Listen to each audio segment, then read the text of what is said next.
नमस्ते दोस्तों दिल्ली में हाल ही में एक मज़ार को ध्वस्त किया गया।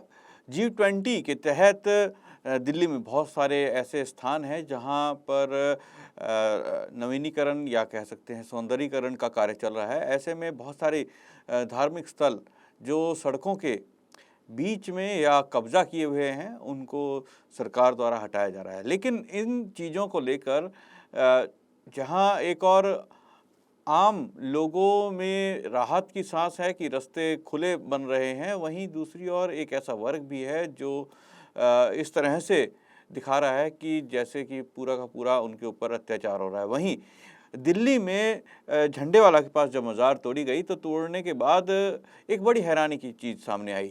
उस चीज़ के अंदर यह था कि बहुत सारे मुस्लिम समुदाय के लोगों का कहना था कि हालांकि वहाँ पर जो मंदिर था उसकी दीवार को भी तोड़ा गया क्योंकि वो भी सड़क की तरफ आ रही थी।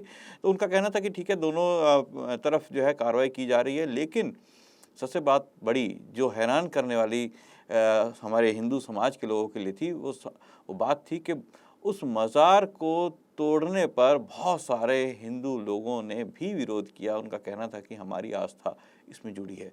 अब सवाल ये उठता है कि उनकी आस्था कहाँ जुड़ी है। मुद्दा ज़रूरी में आज हमारे साथ मौजूद हैं जाने माने सामाजिक कार्यकर्ता जोगेंद्र खट्टर जी। आपका बहुत बहुत स्वागत है खट्टर जी। खट्टर जी, बहुत सारे हमने सोशल मीडिया पे ऐसे वीडियोस देखे जिसमें जो झंडे वाला में मज़ार तोड़ी जा रही थी, मज़ार को हटाया जा रहा था, जो कि एक फुटपाथ पर पूरी तरह से बनाई गई थी। तो मुसलमानों के साथ बहुत सारे हिंदुओं ने भी ये कहना आरंभ कर दिया कि हम यहाँ रोज़ माथा टेकने आते हैं, हम यहाँ पे हमारी आस्था जुड़ी है और इस तरह। तो आप इस घटनाक्रम को किस तरह देखते हैं कि ये क्या हमारा जो हिंदू समाज किस ओर जा रहा है? अमित जी, जो भी आप घटना का जिसका आप जिक्र कर रहे हो, झंडेवाला में मजार को हटाने वाला, देखें ये तो देर आए दुरुस्त आए। ये काम बहुत पहले होना चाहिए था क्योंकि पूरी दिल्ली में अगर आप देखोगे तो बहुत सी जगहों पर सड़क के बीचों बीच जो है वो मजारें बना दी गई हैं और उस मजार के नीचे क्या है कि कोई नहीं जानता, सच्चाई किसी को नहीं पता क्या है। हमने पिछले दिनों कई वीडियोस देखे जिनमें पार्कों में कोई व्यक्ति केवल और केवल घास का बिछौना बना करके उसके ऊपर कपड़ा डाल करके पत्थर रख करके वो उसको मजार की शक्ल देने की कोशिश कर रहा था।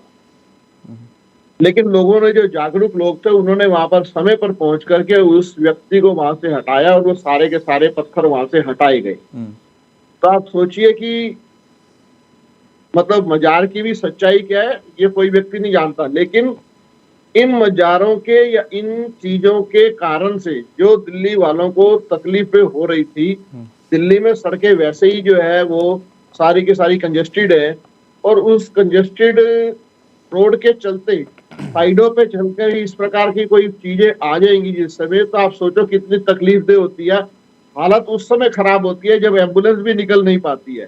तो अमित जी, मैं कहूंगा सरकार की जो ये कदम है उसकी मैं सराहना करता हूँ। ये बहुत पहले हो जाना चाहिए, ना केवल सड़कों के आसपास बल्कि जो पार्कों में भी इस प्रकार के जो ये कब्जे वाला काम किया हुआ उसको भी वहां से हटा देना चाहिए। जी, बिल्कुल आपने सही कहा कि सरकारें तो खैर कह सकते हैं कि वहाँ बहुत बड़ी चीज़ें होती हैं, लेकिन सरकार चलती है अधिकारियों से, और अधिकारी जो सरकार के लिए काम करते हैं वो आंख मूंद लेते हैं कई बार अपनी जिम्मेदारी से। तो इस प्रकार के अवैध कर्जे हो जाते हैं। और पहले हम देखते हैं कि पहले जब सड़कें आदि का बनाया जाना होता था तो लोग प्लानिंग जो सरकारें या सरकारी अधिकारी करते थे वो इस तरह से करते थे कि अगर मज़ार या कोई मंदिर जैसी कोई चीज़ आ गई तो उसको सड़क को घुमा दिया जाता था। लेकिन उससे जो नुकसान होते थे वो होते ही थे, कई जगहों पर सड़कें भी छोटी हो जाती थी। लेकिन ये एक नया ट्रेंड कुछ समय से चलना शुरू हो गया कि नई बनी हुई सड़कों के किनारों पर मज़ारें नई रोज बनने शुरू हो गई और उन मज़ारों पर अधिकतर हिंदू समाज के लोग जाते हैं। ये बड़ी ही एक तरह से त्रासदी कह सकते हैं हिंदू समाज की, हिंदू सनातन धर्म को मानने वाले लोगों की। उन लोगों को मैं किस नाम से पुकारूं ये मेरे खुद समझ से बाहर है कि आप एक तरह से हिंदू सनातन धर्म में पैदा हुए हैं और उसके बाद भी आप मज़ार पर जाते हैं, और मज़ार जब हटाने का प्रयास किया जाता है उनका कथित मज़ारों पर, क्योंकि वो मज़ार है भी या नहीं है ये भी नहीं पता, वो कब्र किसकी है ये भी किसी को नहीं पता, और बस आप जा रहे हैं वहाँ पे माथा टेक रहे हैं, वहाँ जाकर आप पैसा चढ़ा रहे हैं, चादर चढ़ा रहे हैं, जो कि बाद में जो है किन कामों में इस्तेमाल होता है ये तो सब दुनिया जानती है कि इस तरह से पैसा जो है कहाँ इस्तेमाल होता है।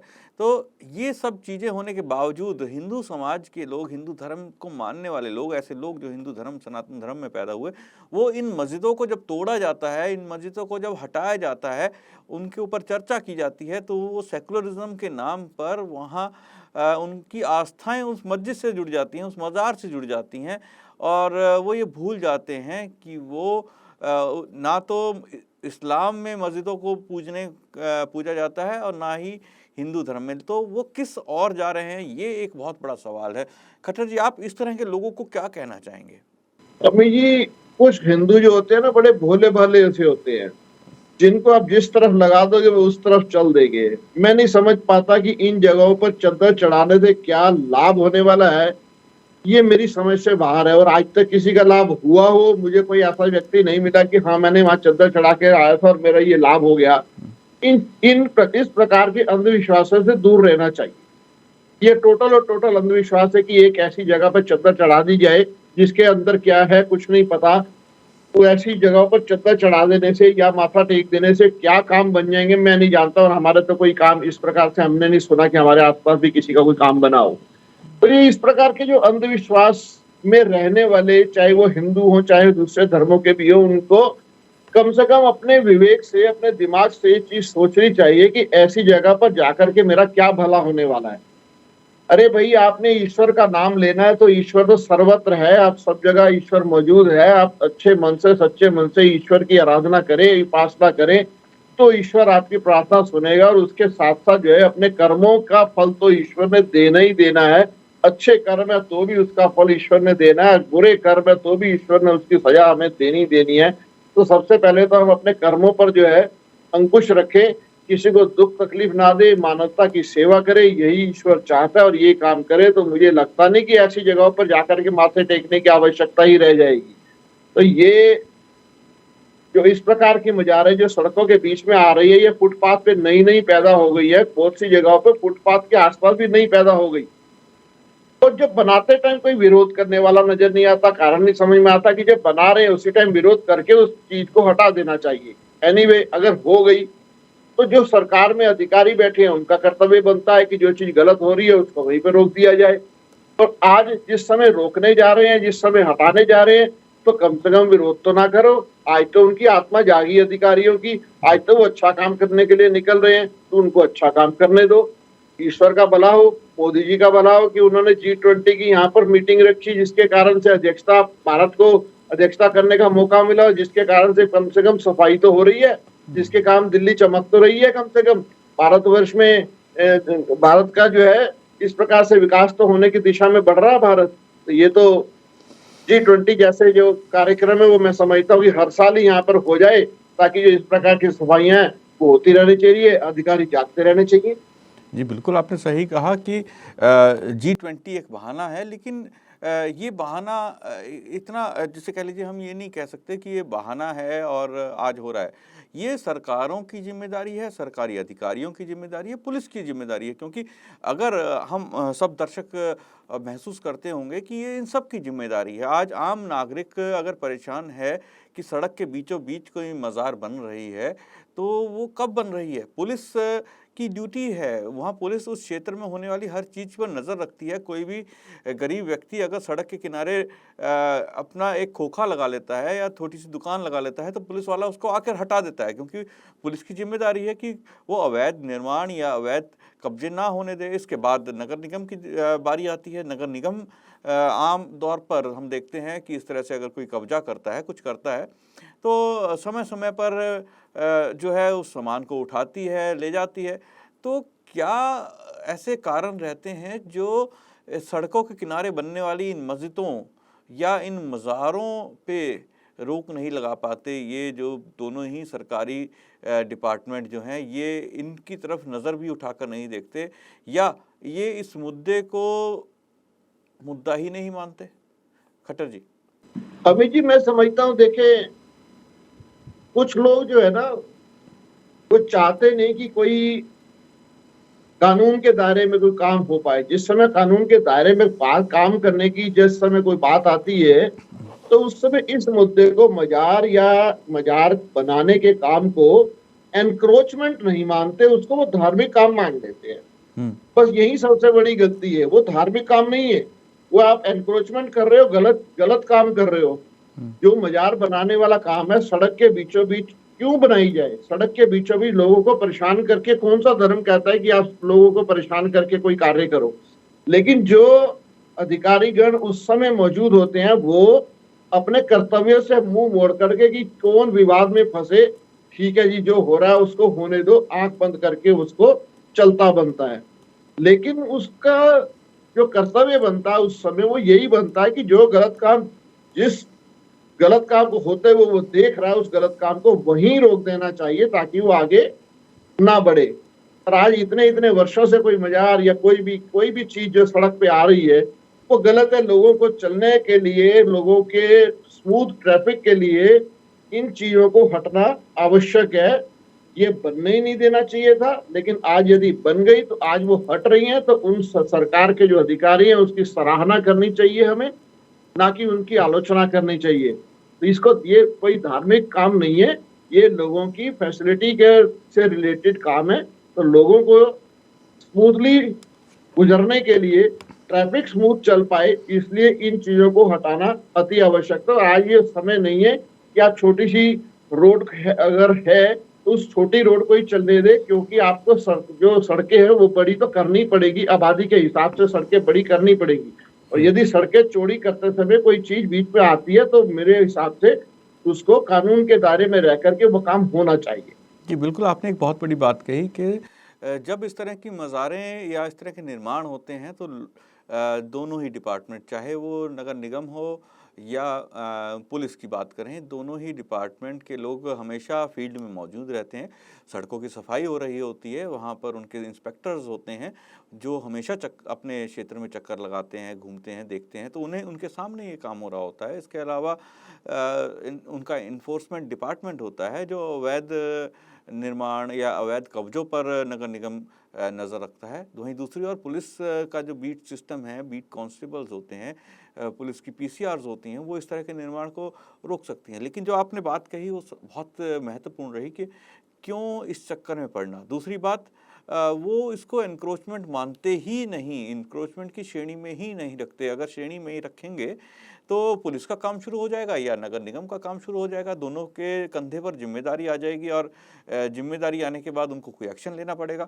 तो ये जो आपने आज इस कार्यक्रम में बताया कि एनक्रोचमेंट मानते ही नहीं, तो खट्टर जी आप एज ए एक तरह से एक नागरिक के तौर पर हम क्या आपसे एक क्या सुझाव आप दे सकते हैं कि क्या किया जाना चाहिए कि इस तरह के अवैध निर्माणों को रोका जाए? और ये जो डिपार्टमेंट सरकारी, क्योंकि आम आदमी जब वहाँ पर जाता है तो अगर आवाज़ उठाता है तो उसको कह दिया जाता है कि आप अपना काम से काम रखिए, ये आपके धार्मिक मामला नहीं है, ये आपकी कट्टरवादी सोच है, या इस तरह का कुछ भी कह के उसका मुंह बंद करा दिया जाता है। सरकारी या कानूनी एजेंसियां काम करें, इसके लिए क्या इस तरह से होना चाहिए? आपको क्या लगता है क्या किया जाना चाहिए, या हमारे देश में क्या होना चाहिए कि कोई भी धार्मिक निर्माण इस तरह से कब्जा या कब्जे के नाम पर कब्जा ना किया जाए, कि कब्जे के नाम पर एक धार्मिक निर्माण बना दिया जाए, किसी के प्लॉट पर मज़ार या मंदिर बना दिया जाए, ये चीज़ें रुकें, इसके लिए आपको क्या लगता है क्या होने की आवश्यकता है, किस तरह की आवश्यकता है? नागरिकों को जागरूक होना पड़ेगा। जिस समय ये चीजें बनती है, मैंने देखा इस समय इन दिनों नागरिक काफी जागरूक है। मैंने पिछले दिनों कई वीडियोस देखी जो पार्कों में कब्जा करने की कोशिश कर रहे थे, मजार बनाने की कोशिश कर रहे थे। नागरिकों ने उनको वहां पर हटा दिया, किसी अधिकारी की आवश्यकता नहीं पड़ी, क्योंकि नागरिक जागरूक थे। वहां पे 20-25 लोगों की भीड़ इकट्ठी हो गई, उन्होंने उस गलत काम को होने से रोक दिया। तो इसी प्रकार आज इतने बड़े बड़े एक्सप्रेस वे बन रहे हैं हमारे भारतवर्ष में, आज पूरे क्षेत्र में, पूरे राज्यों में बनते चले जा रहे हैं। तो क्या आने वाले समय में मान लो किसी ने वहां पर अगर मजार बना दी, तो क्या उस एक्सप्रेस वे का यूज हो पाएगा? जिस उद्देश्य को लेकर उस एक्सप्रेस वे को बनाया गया, तो क्या वहां पर भी अलाउ कर देगा कोई? तो क्यों होने दिया जाए? तो पहले से ही उसको रोकना चाहिए। जिस समय ये सड़कें भी बनी थी तो उसके किनारे पर भी जब ये चीजें हुई जिसके कारण से सड़क में व्यवधान हो रहा है, तो उसको हटाना चाहिए। इसमें धार्मिक या अधार्मिक वाली कोई बात नहीं आ जाती, इसमें कट्टरपंथी वाली कोई बात नहीं आ जाती। ये तो कानून की बात है, आप कानून से चले। आवश्यकता नहीं है किसी किसी को कहने की कट्टरपंथी है या किसी भी एक धर्म विशेष के हम खिलाफ बोल रहे हैं, ऐसा कुछ नहीं है। कानून है, कानून अपना काम करना चाहिए और कानून सही काम कर सके इसके लिए नागरिकों को जागरूक होना चाहिए। नागरिक यदि जागरूक होगा तो निस्संदेह जो गलत काम होने जा रहा है उसको रोकने की उसकी कैपेसिटी भी है और वो रोक भी सकता है और वो अधिकारियों को बता भी सकता है कि भाई ये काम गलत हो रहा है। तो ये ऐसी ऐसी चीजें तो एक एक रात में हमने देखा, एक ही रात में बन गई। अगले दिन जब उठ के देखा तो ये वहां पर जो है वो मजार जो है बनी नजर आती थी। तो ये काम नहीं होना चाहिए जब तक नागरिक जागरूक नहीं है। नागरिक अगर हम लोग जो है सचेत होकर के चलेंगे तो मुझे नहीं लगता कि ऐसी चीजें कभी आगे जाकर के हो पाएंगी। तो कानून अपना काम अवश्य करेगा। जी, बिल्कुल आपने कहा नागरिक जागरूक हों और अगर हम आवाज़ उठाएंगे तो सरकारी अधिकारी, सरकारों को भी और सजग होना पड़ेगा। हम किसी सरकार की ये नहीं कहेंगे कि उसकी सरकार में मज़ार नहीं बनी या कम बनी, क्योंकि आमतौर पर हमने देखा है कि मज़ारें भारत में कई वर्षों से बनती चली आ रही हैं। इसके पीछे क्या कारण है? कुछ लोगों का कहना है कि इस तरह से लैंड जिहाद है या फिर इसके पीछे विदेशी शक्तियां भी हो सकती हैं। एजेंट्स भी पकड़े गए हैं कई जगहों पर, जो सैन्य ठिकानों के आसपास मज़ारें होती हैं वहाँ पर ख़ास तौर पर इस तरह की चीज़ें होती हैं। तो ये मज़ारें एक जिसे कह लीजिए हमारे देश के अंदर एक नया मुद्दा बन रहा है। और जो खट्टर जी ने आज बात कही कि अब नए नए एक्सप्रेस हाईवेज़ बन रहे हैं, अब हमारे नागरिकों को ये देखना होगा कि आज वो एक्सप्रेस हाईवेज़ नए बने हैं, कोई मज़ार, कोई ऐसी धार्मिक स्थान उन एक्सप्रेस हाईवेज़ के किनारे पर मौजूद नहीं है। लेकिन देखते हैं कि कब तक, क्योंकि अगर हम आवाज़ नहीं उठाएंगे और हम सजग नहीं होंगे तो दोबारा से इन एक्सप्रेस हाईवेज़ के आसपास वही मज़ारों के नज़ारे देखने को मिलेंगे। हाँ, हालांकि पहले बहुत सारी सरकारें ऐसी आईं जिन्होंने पूरी खुली छूट दी थी इस चीज़ों को लेकर। अब वो हालांकि बहुत सारे राज्यों में नहीं है इस तरह की सरकारें, और एक्सप्रेस हाईवेज़ केंद्र सरकार के अधीन आते हैं और इनको अब रोक लगा दी गई है इस तरह की चीज़ों पर नज़र रखने के लिए। तो लेकिन आम आदमी को भी सजग रहना होगा। खट्टर जी, आप हमारे साथ इस कार्यक्रम में आज जुड़े, आपका बहुत बहुत धन्यवाद हमारे साथ जुड़ने के लिए। दोस्तों, कल फिर मुलाकात होगी एक नए विषय और एक नए मुद्दे के साथ। आज मुझे आज्ञा दीजिए। नमस्ते।